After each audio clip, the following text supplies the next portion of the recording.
Appointment setting is probably one of the easiest role, but one of the hardest too. Hi, Mary here, and everyday nagpo-post ako ng bagong videos na pwede nyo sundan na some sort of roadmap kung gusto nyo na maging freelancer, virtual assistant, or gusto nyo mag-work from home gamit ng computer at internet. Now, let's answer this question na paano nga ba maging effective na appointment setter?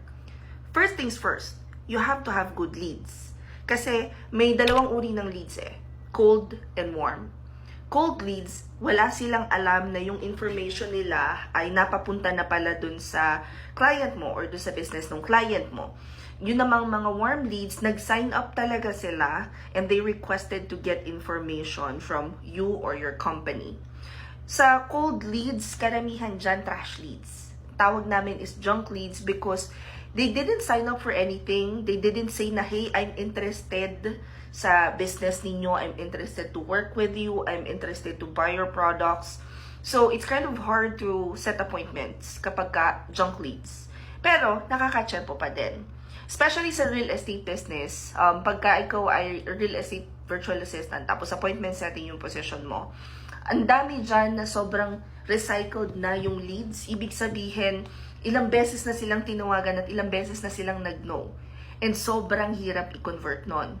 However, if you will follow yung script na provided ng clients mo, or if you have recommendations na pwede nyong add dun sa script ninyo, then you'll probably hit maybe 1-2 appointments per day out of 500 calls. And that's already a good number. Now, one of the things that you have to remember is kapag appointment setter ka at junk leads yung hawak mo, you have to communicate with your client na client kung saan man yung source nitong leads na to, pangit siya. So, let the lead manager or lead generator know na hindi maganda tong batch na to. Yung iyo kasing position, even if appointment setter ka at nagko-calls ka, hindi lang yan sa pag-filter ng leads, hindi lang yan sa pag-set ng appointments. It also involves you checking ano yung quality ng leads na meron ka.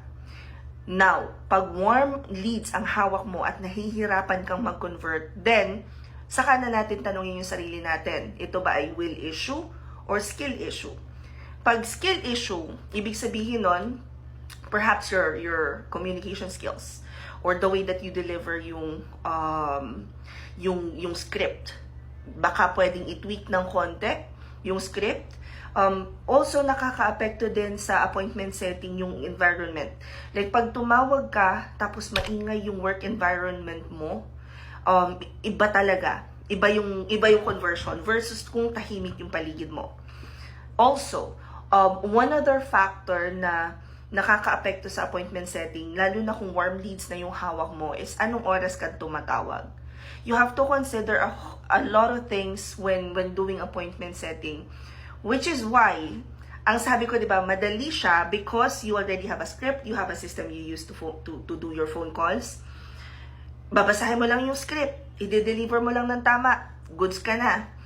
Pero mahirap din siya at the same time because yung clients, they expect na makakaset ka ng appointment based on yung previous performance na gamit itong leads na to. But at the same time, kailangan mo ring ma-meet yung standard na base dito sa batch na to ng leads, ganito yung nako-convert. Bakit walang ma-convert tong rep na to? Also, I know it's such a cliche, but I'd have to say this. Mindset lang yan. Pagka nagko-calls ako, yung calls ko, usually, it involves sales. I ask for credit card numbers. So, it's a bit harder, but I handle warm leads. Which means, interesado talaga sila sa service. And it's solely dependent on how I deliver yung script, na napakahaba talaga dyan. It depends on the script that you're using. Kasi may specific way or structure ng pag-create ng script that would have yung iyong leads o yung kausap mo, yung prospect mo.